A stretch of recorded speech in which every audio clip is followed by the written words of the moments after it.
시아에게 박수 한번 부탁드릴게요.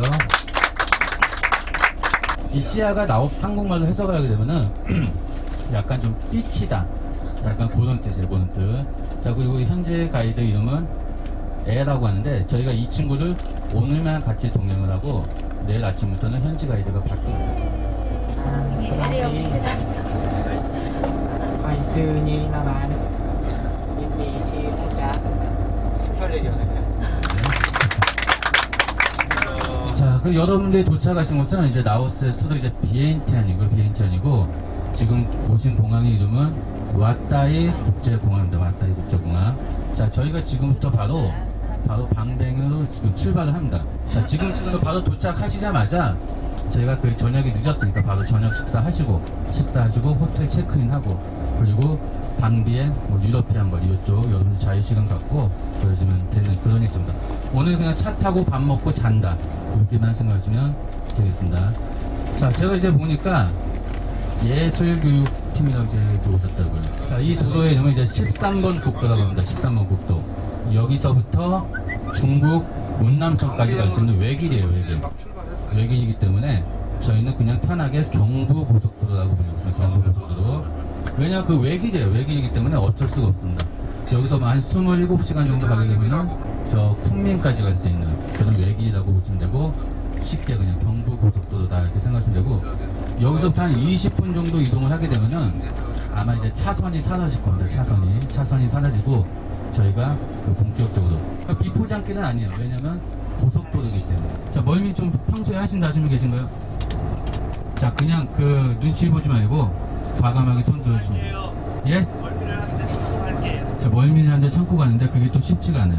왜냐면 지금 적응을 하셔야 저희가 내일 모레 그리피 누앙프라방 갈 때 또 적응이 돼요. 누앙프라방은 몇 시간이죠? 6시간.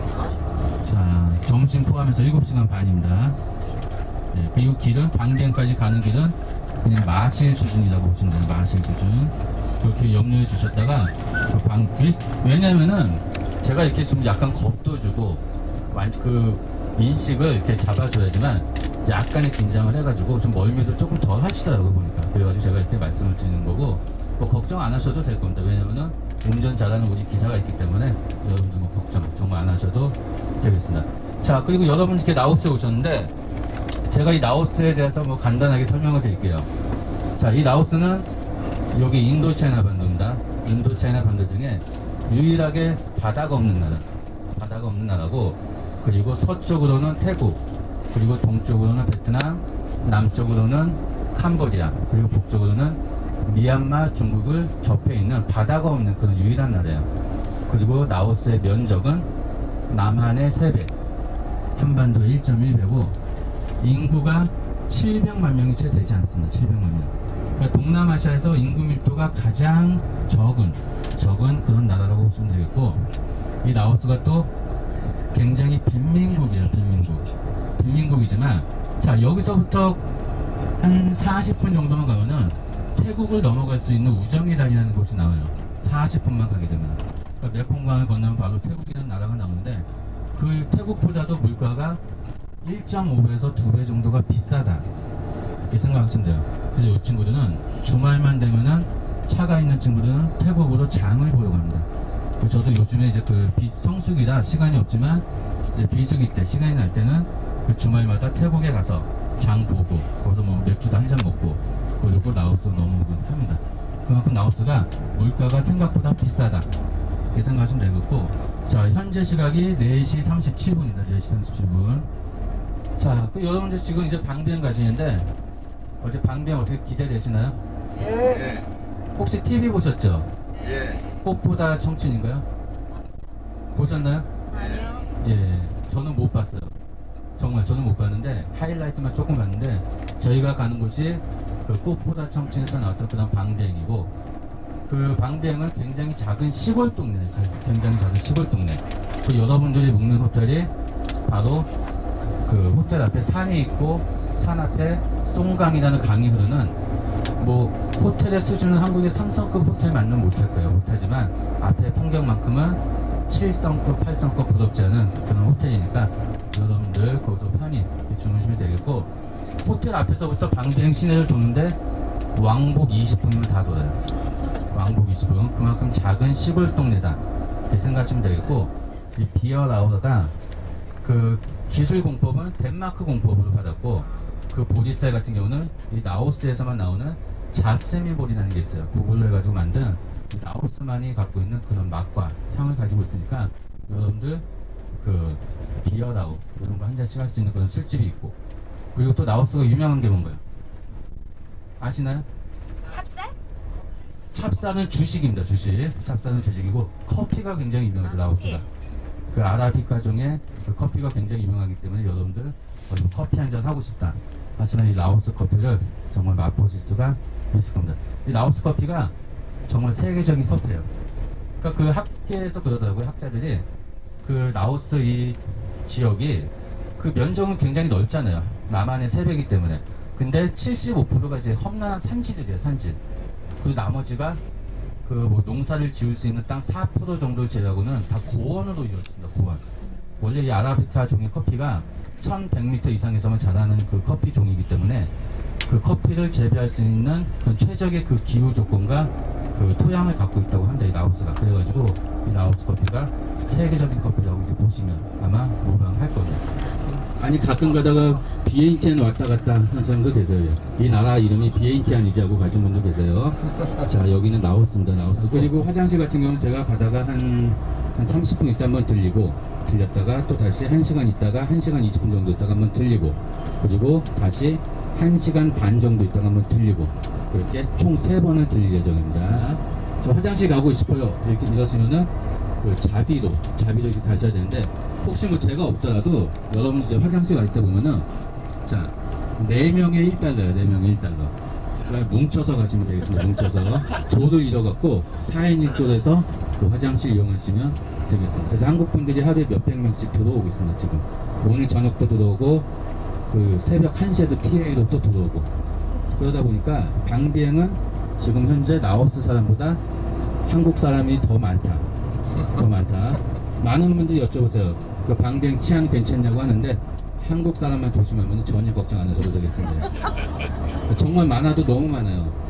그 지금 그 부산에서 지금 직항이 뜨고 있어가지고 어쩔 때 가보면은 여기가 방비행인지 여기가 경상도인지 알 수가 없을 정도로 뭐 여기저기서 오이소 막 자꾸 그래요. 계속 그만큼 한국 사람들이 많다 이렇게 생각하시면 되겠습니다. 저랑 하다가 과일 살 때 없나요?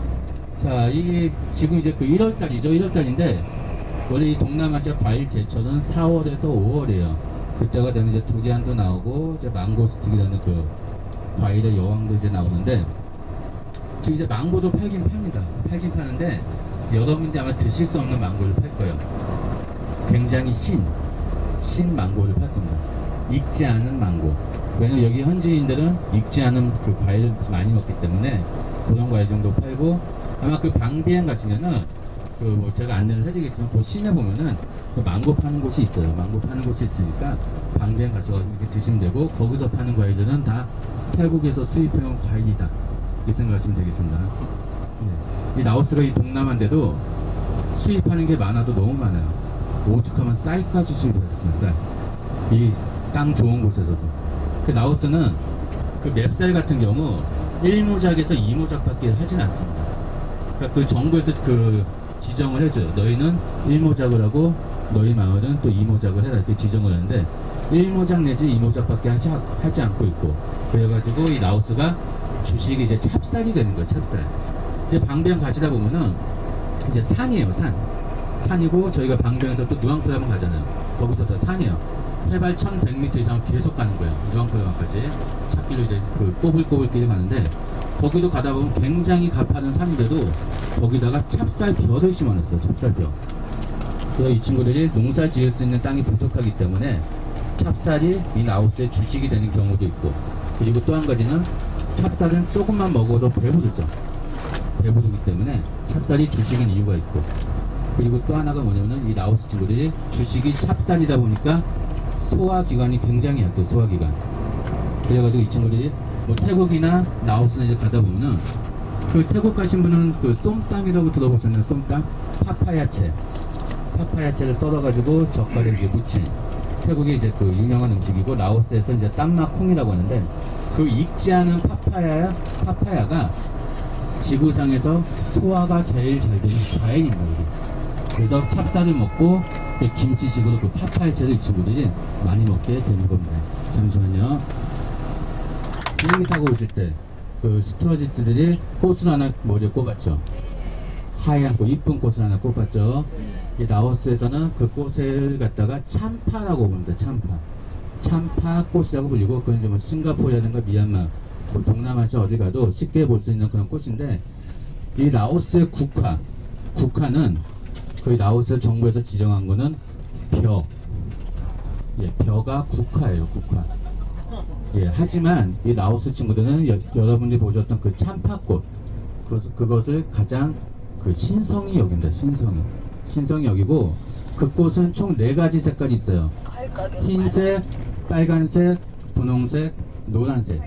4가지 색깔이 있고, 그 꽃은 1년 내내 피고 지는 그런 꽃입니다. 예, 참파라는 그런 꽃인데, 라오스 친구들이 굉장히 신성시 여기는 꽃이다. 그렇게 생각하시면 되겠습니다. 제가 아까 말씀했다시피 15분 정도 지나면은 차선이 없어진다고 했잖아요. 그래서 아빠 여러분들은 방비행 갈 때까지 신호등 차선 절대로 보실 수가 없을 겁니다. 예. 이게 그러니까 뭐 한마디로 정말 그 경부고속도로 중국으로 가는 외길이다 이렇게 생각하시면 되고, 이 길 같은 경우는 중국에서 만들어진 그런 길이에요. 그래서 쿤밍에서부터까지 비엔티엔까지 만들어진 13번 국도라고 생각하시면 되겠습니다.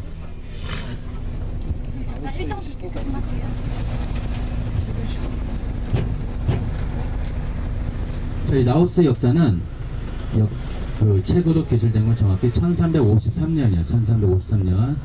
근데 이 라오스가 어떻게 처음으로 건국이 됐냐? 그 탄생 계기가 있습니다. 자, 그게 뭐냐면은 과거에 약 8세기부터 인도차이나에서 가장 강력했던 나라가 어딘지 아십니까 혹시? 자, 캄보디아의 크메르 제국이죠. 크메르 제국이 이제 가장 강력했던 나라였는데, 이 크메르 제국이 이제 계속 강력했던 나라로 군림을 하자 약 한 11세기 그때부터 해가지고, 그 당시 태국이에요. 태국. 이제 수코타이라는 나라가 굉장히 세력이 더 세지는 거예요. 이 세력이. 그러니까 태국이 굉장히 세력이 세지다 보니까 그 당시 자야바르만 8세라는 왕이 이 태국의 견제를 좀 막아보고자 과거에 그 라오족 부족이죠. 그 부족의 왕자인데 판움이라는 친구가 있습니다. 판움이라는 친구가 그 크메르 제국 자야바르만 8세 밑에서 수학도 하고 공부도 하는 친구가 있는데, 그 친구를 이용을 해가지고 나라를 세우게 되는데, 어떻게 세우냐면은 자기 딸과 자야바르만 8세 딸과 그 판움 왕을 정략 결혼시켜요. 그 정략 결혼시키고 군사 12,000명 정도 이렇게 내줍니다. 내주면서 네가 태국 북부 쪽, 우리는 태국 그 남쪽에 있으니까 북부 쪽으로 해가지고 이 태국을 좀 견제 좀 해봐라.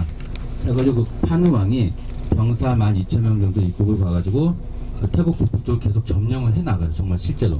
그러다가 저희가 내일 모레 가게 될 그 누앙프라방을 거점으로 해가지고 1353년 저희가 난상 제국이라는 이름으로 이 라오스가 처음으로 건국이 된 겁니다. 그러니까 그 당시 이미 난상 제국이 한번 보시면 되고, 저희가 내일 모레 가게 될 누앙프라방이 이 라오스의 옛 수도였던 곳이라고 이제 보시면 되겠고, 그 1353년부터 약 200년가량 그곳을 거점으로 해가지고 이 라오스가 땅이 굉장히 넓어집니다. 영토가. 그래서 약 250년가량은 이 라오스가 동남아시아에서 가장 땅이 넓었을 때가 있어요. 그만큼 강력했을 때가 있습니다. 이 라오스도. 그러다가 1565년에 세타티라사라는 왕이 누앙프라방에서 이 비엔티안, 지금 이 비엔티안으로 수도를 천도를 합니다. 천도를 한 이유는 뭐냐면은 태국하고 이제 미얀마 이런 나라들의 공격을 좀 효과적으로 막아보고자 요곳으로 수도를 천도를 했다가 1565년, 그러니까 뭐 굉장히 강력했죠. 그래서 그 세타티라는 왕이라는 분이 이 라오스 내에서는 지금 가장 위대한 왕으로 이제 손꼽히고 있습니다. 수도도 천도하고 가장 활성화됐던 시기이기 때문에. 근데 그후로 약 100년 후에 세타티라의 그 부세 왕이 그 남부 쪽, 캄보디아 쪽하고 이제 그 태국 쪽 남부 쪽을 땅을 점령을 해 나가다가 실종이 돼버려요. 실종이 되는데 후계자 지목을 하지 않고 실종이 됩니다. 그러다 보니까 이 라오스가 계파 싸움이 막 일어나게 돼요. 그러면서 1700년에 정확히 세 나라로 분리가 돼요. 누앙프라방 왕국, 지금 계신 비엔티안 왕국, 그리고 캄보디아 국경 쪽에 있는 그 박세라는 지역인데 참파삭이라는 그 도시, 그 세 나라로 그 구분이 됩니다. 그러다 보니까 이 힘이 나눠지다 보니까 약해지겠죠. 아무래도 약해지다 보니까 1779년 태국의 공격을 받아요. 1779년 공격을 받고, 그 당시 태국의 이름이 이제 시암이라는 나라였습니다. 시암의 공격을 받고 1893년 프랑스의 지배가 되기 전까지 약 120년가량 태국의 속국이 됩니다. 그러니까 여기 친구들이 태국 친구들 어떻게 생각하겠습니까? 좋아할까요? 싫어할까요? 싫어해도 너무 싫어합니다. 싫어해도. 우리 한국, 일본 사람 싫어하잖아요. 그쵸? 저는 싫어해요. 여러분들 좋아하시나요? 예. 한국 사람이 일본 사람 싫어하는 것보다 이상으로 태국 사람을 굉장히 싫어합니다. 근데 또 문제가 뭐냐면은, 싫어하면서도 이 라오스 인구의 90%가 태국 방송을 보고, 태국 노래를 부르고, 태국 드라마를 보고, 태국 영화를 보고, 그리고 태국 제품이라고 하면은 최고로 알고 있습니다. 최고로. 예, 그만큼 우리나라 옛날하고 똑같아요. 일본 뭐 코끼리 밥솥 하면 최고였듯이 그때랑 똑같습니다. 되게 단순해요. 그게 뭐 태국의 지배를 받다가, 자 이제 프랑스가 1800년도 중반에 이 인도차이나 반도에 들어오죠. 그래서 처음으로 지배했던 나라가 식민지화 했던 나라가 캄보디아 1800년도 중반에, 그러다가 그 이후에 베트남하고 라오스는 부분적으로 이제 그 지배를 하다가 1893년 정확히 이 세 나라를 그 완전 식민지화를 시킵니다. 식민지화. 1893년. 그리고 1945년 일본이 들어오기 전까지 지배를 하다가 1945년 일본이 들어오면서 프랑스군이 떠나요. 그 떠나면서 일본도 같이 떠났죠. 히로시마 원자 폭탄을 맞고 같이 떠났는데, 자 이제 다들 떠났으니까 뭐 베트남이든 라오스든 뭐 캄보디아든 자주적으로 이제 독립을 하는 일만 남았어요. 남았는데 이 프랑스 친구들이 굉장히 또 나쁜 친구들입니다. 1946년 다시 들어와요. 인도차이나 반도가 워낙 욕심이 나다 보니까. 그러면서 1946년 베트남을 중심으로 해가지고 라오스 연합군, 베트남 연합군 해가지고 프랑스하고 전쟁을 합니다. 전쟁을 해가지고 1953년 그 베트남 북부 쪽에 디엔프엠프라는 이제 산이 있어요. 거기서 결사적으로 전쟁을 해가지고 승리를 거둔 다음에 프랑스군 12,000명 정도 포로를 잡아요.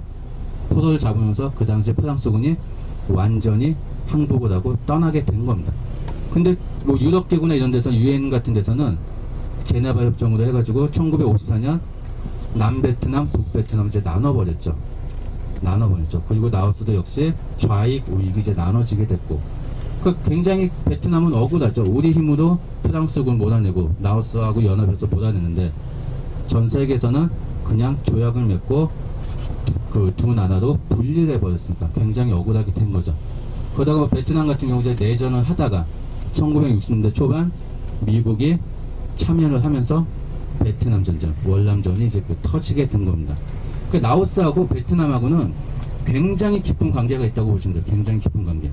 그래가지고 이 라오스 같은 경우도 베트남을 도와서 미국과의 전쟁도 치렀고, 자 여러분들이 혹시 아실지 모르겠지만 그 베트남 전쟁을 치르면서 이 라오스에서도 전쟁을 치렀을까요? 자 치렀습니다. 호치민 루트 아시죠? 호치민 루트가 뭐냐면은 그 예전에 지금 이제 하노이입니다. 하노이. 그 뭐냐면 그 북베트남의 수도였던 하노이, 그 남베트남에 있던 사이공인데 사이공이 이제 그 우익이잖아요. 우익인데, 자 북베트남군이 사이공에 있는 그 많은 군사들, 숨겨놓은 군사들에게 물류를 보급하려고 하는데, 베트남 그 가운데 보시면 국경이 약 50km밖에 되지 않아요. 그쪽으로 물류를 보급을 못한다. 왜냐하면 미군들이 다 차단을 했기 때문에. 그 바다 같은 경우는 항공모함 한 대 띄워놓고 뭐 어떻게 보급할 일이 없죠. 근데도 미군이 막 생각을 해보는데 계속 물류가 보급이 되는 거예요. 사이공에 있는 북베트남 군들에게. 그래서 곰곰이 생각을 해봤습니다. 이게 왜 자꾸 이렇게 물자가 보급이 되고 무기가 보급이 될까 이렇게 생각을 하다 보니까 이 친구들이 알아낸 사실이 뭐냐면은 호치민이 라오스 동부 쪽, 베트남 국경에 있는 그 험난한 동부 쪽하고 캄보디아 동부 쪽을 이용해서 물자를 보급하고 있던 사실을 알게 됩니다. 자, 근데 여기서 중요한 사실이 뭐냐면은, 자, 그 미군들이 그 물자를 보급하는 거를 누구를 이용해서 찾아내고 전쟁에 참전을 시켰냐면은 저희가 몽족마을 한번 갈 겁니다. 몽족마을. 그 몽족인들을 이용을 해가지고 알아낸 거예요. 그 루트를. 너네가 좀 찾아라. 알아내고 지상전 같은 경우는 미군들이 전쟁을 한 게 아니고 몽족인들이 전쟁을 했습니다. 왜냐면 이 몽족인들이 예전부터 이 라오스 내에서 핍박을 받고 살고 있었는데 미군들이 사탕 발림을 했겠죠. 이 몽족 부족이라든가 부족장들에게 자, 이번 전쟁에서 우리가 승리하게 되면은 이 라오스 땅을 너희 세상으로 만들어주겠다. 이건 확인된 바 아니지만 제가 볼 때는 분명히 그런 사탕 발림을 했을 겁니다. 그래서 몽족인들 이용을 해가지고 전쟁에 참여를 시키고 그러면서 폭탄을 비행기로 그냥 마구마구 뿌려댔는데 그 폭탄의 양이 약 220만 톤 그리고 캄보디아에 약 140만 톤을 뿌려댔어요. 뿌려댔는데 그 포탄의 양이 짐작이 안 가시죠? 자, 6.25 전쟁 때 남한과 북한이 서로 뿌려댔던 포탄의 양이 70만 톤입니다. 70만 톤. 그 3배에 달하는 양을 그냥 아무 죄도 없는 이 라오스 땅에다가 뿌려댄 겁니다. 단지 그 물자를 차단하고자 호치민이 보내는 그 물자를 차단하고자 아무 이유 없이 폭탄을 이렇게 뿌려댄 거예요. 근데 심각한 게 뭐냐면은 그중 3분의 1이 불발탄으로 남아있습니다. 불발탄. 라오스 동부 쪽에. 그래가지고 해마다 저기 이제 그 뭐 시엔쿠항이라든가 그 뭐 이제 베트남 국경에 있는 지역에서는 해마다 약 100명 정도 사상자가 나오고 있어요.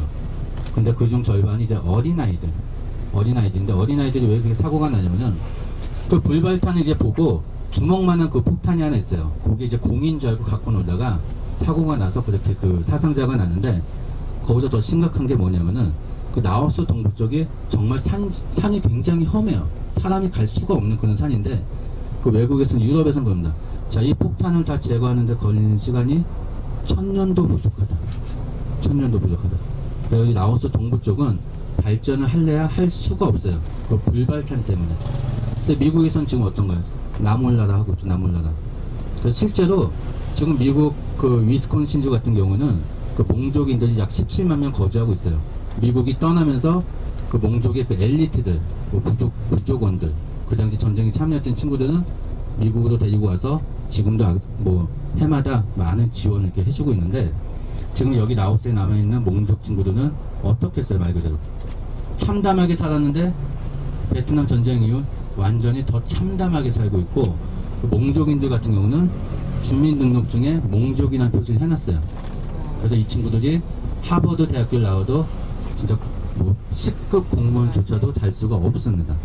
그만큼 여기서 핍박받고 살고 있는 그 몽족인들이니까 그 몽족인들에 대해서는 제가 또 몽족마을 갈 때 그 누앙프람 올라갈 때 이제 들릴 텐데 그때 가실 때 제가 또 설명을 다시 드리겠고 자 그렇게 그 1960년대 초반부터 1970년대 초반까지 베트남 전쟁이 치르고 베트남이 이제 그 미국이 베트남 전쟁에서 이제 떠나게 되는 계기가 뭐냐면은 자 구정 때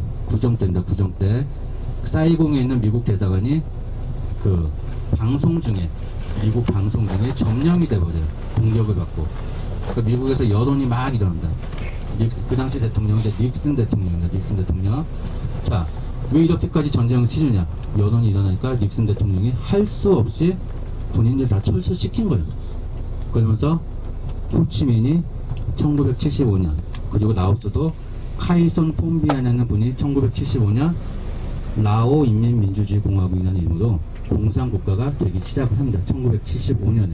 그리고 우리 대한민국하고는 1973년 수교를 맺었다가 1974년 수교가 이제 단절됐다가 이제 최근에 다시 수교를 맺은 거는 1995년 수교를 맺고 지속적으로 한국이 라오스에 그 많은 그 투자를 하고 있는데 우리 대한민국이 자랑스럽게도 지금 현재 라오스 내에서는 8대 협력국으로 남았습니다. 8대 협력국.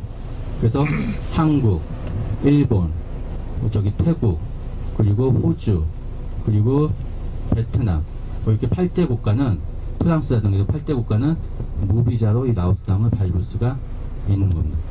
그래서 뭐 이 라오스 내에서도 한류 열풍이 지금 불고 있다고 보시면 돼요. 왜냐면 태국에 한류 열풍이 불고 있죠. 태국에. 태국 방송을 보면은 음악 프로가 따로 있고, 한국 음악 프로가 따로 있고, 한국 영화가 따로 나오고, 뭐 CGV도 나오고, 무슨 드라마도 따로 나오고 하는데, 여기 라오스 친구들이 그 태국 방송을 보기 때문에, 이 라오스 친구들이 한국에 대한 관심이 엄청나게 많습니다.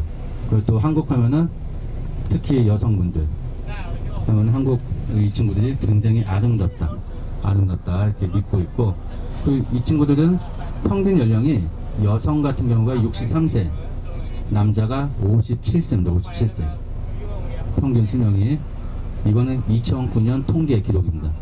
그러니까 이 친구들이 손님들 오면 그래요. 저 손님 우리 손님 70이다 그러면 애들이 깜짝깜짝 놀라 기절을 합니다. 애들이. 아니 한 40밖에 안 보이는데 무슨 70이냐 60이냐 이거. 그러니까 여러분도 어디 가셔가지고 나 28이야 하고 속여도 무방하실 겁니다. 예. 라오스 인구 95%가 그 남방형 소승불교를 이제 믿고 있습니다. 소승불교 굉장히 어리죠. 이 친구도 굉장히 어린데 저희가 누앙프라방 가서 탁밭이라는 것도 이제 보실 건데 이 라오스 남자들은 한 번씩은 꼭 스님이 됩니다. 자, 이건 법으로 정해져 있는 게 아니에요. 우리 한국처럼 의무적으로 군대에 가는 것도 아니고 하지만 이 친구들은 올해 한 번씩은 꼭 수양의 길을 들어갑니다. 그러니까 짧게는 2개월 길게는 약 3년 가까이 해가지고 그 스님이 되는데 보통 결혼하기 전에 이렇게 많이 써가고 요즘 같은 경우는 방학 기간을 이용해서 스님의 수행의 길을 걷는데 그 사원에 가시면은 여러분이 이제 뭐 가시겠지만 그 초콜릿이라든가 무슨 과자 이런 것도 굉장히 공양을 많이 해요. 라오스 친구들이. 그게 뭐냐면 어린 스님들이 굉장히 많아요. 어린 스님들. 그 어린 스님은 뭐냐면은 이 라오스에서도 이제 그 돈이 없는 친구들이 많기 때문에 돈이 없어서 학교에 못 보내는 겁니다. 학교에 못 보내니까 사원에 보내게 되면은 뭐 영어도 가르쳐주고 수학도 가르쳐주고 그 교육기관까지 다 갖추고 있기 때문에 돈이 없는 친구들은 자기 자식을 아주 뭐 3살, 4살 나이에 그 절에 보내는 경우가 많기 때문에 항상 그 사원에 공양을 할 때는 여기 시민들이 초콜릿이라든가 아이들이 먹을 수 있는 것들을 항상 그렇게 가져다 주는 겁니다. 그 여러분이 탁밭 보실 때 제가 또 거기서도 그 스님에 대해서 다시 한번 설명드리도록 하겠습니다. 자, 그리고 라오스도 지금 굉장히 추운 계절입니다. 추운 계절. 여러분 이제 그 밤에 주무실 때 아마 추울 거예요. 혹시 에어컨 트실 생각 하지도 마세요. 분명히 10중 8구 감기 걸립니다. 그러니까 여러분들 에어컨 끄시고 주무실 때 입을 꼭 덮고 그러고 주무셔야 되겠습니다. 저라는 게 전통 양식집인가요? 자, 이렇게 보시면은 라오스 전통 양식의 집은 여러분들 여기서는 보실 수가 없고 방비행에서 누앙프라방 넘어갈 때 그 고지대 쪽을 넘어가기 때문에 그때 보시면은 지붕은 볏집 그리고 벽은 대나무 살로 만든 그런 집들을 보실 수가 있어요. 그게 라오스의 이제 전통 가옥이 되겠습니다. 이런 거는 그러면 다 새로 이렇게 다 새로 지은 집이죠, 저런 것들은. 외국에 그리고 라오스 같은 경우 그 프랑스 지배를 받았기 때문에 공공기관이라든가 그 집들을 보시면은 프랑스 양식의 건물들은 많이 띄고 있습니다. 대표적으로 여러분들 누앙프라방 가시면은 여기가 라오스인지 유럽인지 분간이 안 될 정도로 그만큼 유럽의 때가 많이 묻어 있습니다. 자, 오늘은 무슨 요일이죠? 화요일이죠. 여러분들 가시다 보면은 길거리에 그 탁자를 하나 놓고 누군가 공부하는 것처럼 이제 보일 거예요. 자, 보이시죠, 우측에? 자, 저게 뭘까요? 예?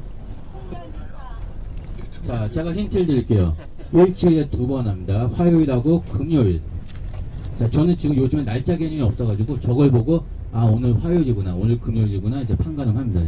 자, 일주일에 2번 있는 행사입니다. 자, 제가 정답을 말씀드릴게요. 단순하죠? 자, 복권입니다. 복권. 자, 일주일에 2번 하는 복권입니다. 그리고 당첨 금액 1등은 투자 금액의 400배. 400배고요. 그 1부터 10번까지 번호가 있어요. 그 다음에 3개의 숫자를 연속으로 이제 맞추게 되면은 400배 가량의 그 당첨금이 나옵니다. 여러분 이따 방비행 가셔가지고 복권 사고 싶다 하시는 분들은 구입하셔도 무방합니다. 예. 발표는 그 다음 주 화요일입니다. 예. 대신 1등 되면 제가 연락 개인적으로 드릴게요. 대신 당첨 금액의 반은 제가 갖도록 하겠습니다. 예. 왕궁이에요 여기? 자, 또 역시나 질문이 나오셨는데 이렇게 가시다가 집이 좀 좋아 보인다 이러시는데 제가 어떻게 아나요? 저기 누구 집인지 모르죠. 그냥 집이 좀 좋다 하면은 자, 이장님 집이다 이렇게 생각했습니다. 이장님 집. 예, 이장님 집. 근데 이게 농담이 아니고 실제로 여긴 동네마다 이장이 있어요. 이장이 있고 그 이장님은 투표로 뽑아요. 동네 사람들이. 그렇기 때문에 보통 이장의 집이 가장 좋아요. 실제로. 그렇기 때문에 동네마다 집이 좀 좋아 보인다 하시면은 제가 누구 집인지 몰라요. 그렇기 때문에 그냥 이 동네 이장집이구나 이렇게 생각하시면 되겠습니다. 이 라오스는 17살이 되면 다 졸업을 합니다. 그 고등학교 과정이 졸업을 하는데 그 초등학교 과정은 5학년 과정이고요. 그 중고등학교는 3년씩 그 과정을 치르고 있고요. 자, 그리고 라오스에는 국립대학교가 딱 3개 있습니다. 3개가 있고 나머지는 다 단과대학으로 이루어져 있습니다. 단과대학. 근데 왜 단과대학으로 이루어져 있냐면은 그 국립대학교가 많지 않기 때문에. 그리고 이 라오스가 요즘 교육의 열풍이 불고 있어요. 교육의 열풍. 그래가지고 이 친구들이 그 보통 한 4시가 되면은 그 직장이 끝나요. 퇴근을 합니다. 4시에. 퇴근을 하고 나서 그 단과대학 같은 경우는 오후 5시부터 8시 정도까지 이렇게 대학교 시간을 운영하는데 직장 퇴근하고 그렇게 학교 다니는 친구들이 요즘에 굉장히 많다. 이렇게 생각하시면 되고 그 비엔티안 같은 대도시 같은 경우는 거의 모든 친구들이 대학교는 나왔다. 이렇게 생각하시면 되겠습니다. 자, 라오스는 부족국가입니다. 부족국가. 라오스 정부에서 지정해놓은 부족국 그 개수는 부족의 개수는 49개. 자, 49개고요. 그리고 그 한 부족을 하더라도 세분화 시킬 수가 있어요. 세분화. 그래서 100달러짜리. 적게는 100개에서 160개 부족이 여기는 시장. 거주하고 있는 그런 부족국가라고 생각하시면 되겠습니다. 자, 그리고 여러분들이 방비행에서 라오스 친구들 보시고 누앙프라방에서 누앙프라방 친구들 보시면은 얼굴 생김새가 다릅니다. 달라. 자, 굉장히 난감한 질문이네요. 저 사람 한국 사람들. 예, 맞아요. 한국 사람 같이 생긴 사람들 굉장히 많아요. 왜냐면은 그 여기가 160개 부족에 거의. 근데 학교에서도 아직 정확하게 그 숫자를 파악을 못하고 있어요. 그냥 100개에서 160개라고 생각하고 있으니까 여기 친구들이 얼마나 많은 부족 친구들이 있는지. 그리고 얼굴 생김새를 보면은 뭐 까만 친구도 있고 하얀 친구도 있고. 그래서 이제 보시면은 저 누앙프라방 가시잖아요. 거기 친구들 보면은 대체적으로 우리 한국 사람하고 이미지가 좀 많이 비슷해요. 비슷해. 그리고 저 캄보디아 국경 쪽에 있는 박세라는 곳을 가시게 되면은 거기 친구는 약간 태국이라든가 약간 피부 색깔이 좀 검었고 그 여기도 그 지방마다 또 사투리가 있어요. 사투리가 굉장히 심해갖고 그 방비행까지는 괜찮은데 누앙프라방 가면은 제가 누앙프라방에서 살고 있는 친구랑 대화를 하면은 알아들을 수가 없어요. 무슨 말을 하는지 그냥 당최 알아들을 수가 없습니다. 이 라오어가 따로 있습니다. 라오스 고유 언어가 따로 있고 실질적으로 태국말하고 한 50% 60%가 비슷해요. 50% 60%가 비슷하고 그 태국말의 사투리라고 보시면 됩니다. 방언. 라오스 말이 태국말의 방언이라고 보시면 되고 그 태국 북부 쪽 지역을 보면은 거기 이제 그 이산 지역이라고 하는데 거기 말하고 라오스 말하고 똑같아요. 그 태국 인구의 그 30%가 이산 사람들이기 때문에 거기 30% 말하고 이 라오스 말은 거의 90% 이상 똑같다고 보시면 되고 그 태국의 원래 그 언어하고는 약 50% 60% 정도가 똑같다고 보시면 되겠습니다. 그 실제로 그 인도차이나 반도에서 이 뭐 타이족이라든가 라오족이라는 게 거주하고 있었지만 그 학계에 의하면은 그 변홍사를 가장 먼저 시작한 부족이 타이족이라고 합니다. 타이족. 그리고 청동기를 가장 먼저 사용한 부족도 타이족이라고 이제 그 나와 있는데 실제로 그 당시에 그 사람들이 정말 타이족인지 라오족인지는 그거는 뭐 알 수가 없는 내용이 그냥 추측만 그렇게 하고 있는 겁니다. 그래서 언어가 태국말하고 라오스말하고 일맥상통하다 거의 똑같다고 이제 생각하면 되겠습니다. 그래서 실제로 이 라오스에서 지금 가이드 일을 하시는 분들 중에 90%는 다 태국에서 오신 분들이다 이렇게 생각하시면 되겠습니다. 문자도요? 예, 문자도요. 문자, 언어 전부 다 예. เก็บหมักจองอยู่ห้องหัวหน้ากับอายเคยเก็บหมักขายคอยคำลงแรงยามแสงเดือนส่องเมืองทองสองเฮาเคยตั้งกระบอกขายพาน้องไปเยืองแมงจุดดีบัดนี้เจ้าไปแดนไกลสู่เมืองเมืองไปอยู่เมืองที่ปล่อยลม 여기에서는 드시고 싶은 거 조금만 골라서 같이 계산하도록 할게요. 하나씩만 골라서 가면 될까요? 예, 같이. 그렇죠. 집중하는 거. 집중하는 거. ไปโซเหตุการณ์ตำนานเป็นยังบ่ตายคงหอดที่สุดที่สุดใจหากเวทเป็นผู้มองไว้ใครกลับไปบ้านหน้ายังคอยน้ำตาไหลย้อยลงคอยที่หัวหน้าเก่าไก่ต้มมาขายเป็นเป่าบ่มีเจ้าสุดเศร้าเงาหอยยินเสียงลมแดดพัดไปแดดออกมาแต่ลอยได้ฟังแล้วใจเป็นอ้อยล่องลอยหาอายบอกคอยไปโซเฮ็ดงานตำนานเป็นยังบ่ตาย ออกข่าวจับเจ้าอยู่จำได้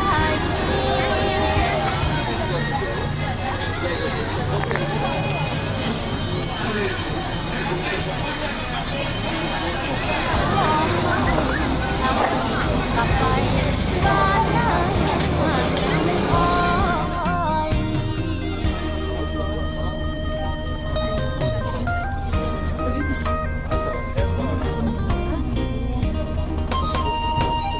자, 뭐 이제 시간이 한 30분에서 40분 정도면은 우리 목적지에 คอยแท็กมักจองอยู่ห้องหัวหน้ากับอายเคยเก็บมาขายกับอายอยู่ปากแคมน้อย